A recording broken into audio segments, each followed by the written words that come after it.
So nagpa-X-ray ka para sa medical mo sa trabaho.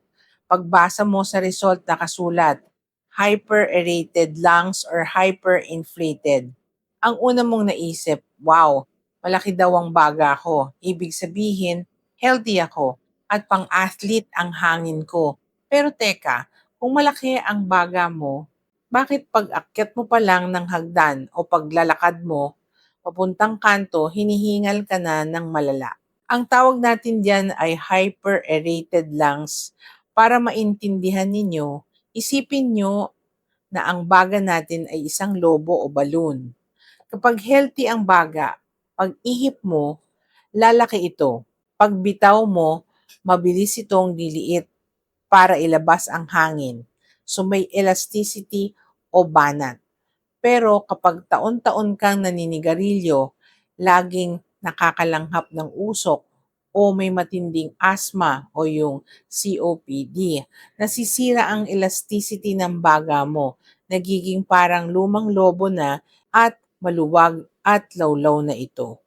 Dahil lawlaw na ang baga mo, kapag huminga ka, nakakapaso ang hangin pero hindi na ito kayang itulak palabas. So ang resulta, nakukulong ang stale air o yung maruming hangin sa loob ng baga mo. Kaya pala malaki siya tingnan sa x-ray.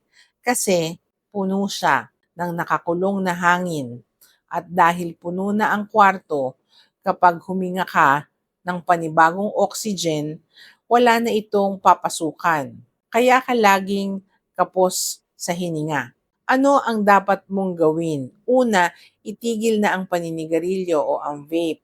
Pangalawa, tulungan nating ilabas ang nakulong na hangin gamit ang pursed lip breathing. Huminga ka sa ilong ng 2 segundo. Tapos, ipwesto mo ang labi mo na parang hihipan mo ang kandila at dahan-dahan mong ibuga ang hangin ng 4 na segundo. So tinutulungan nitong buksan ang mga tubo sa baga mo para makalabas ang nakulong na hangin. Kaya huwag ipagmalaki kung hyper-aerated ang baga mo. Hindi yan muscle. Sira na ang lobo mo.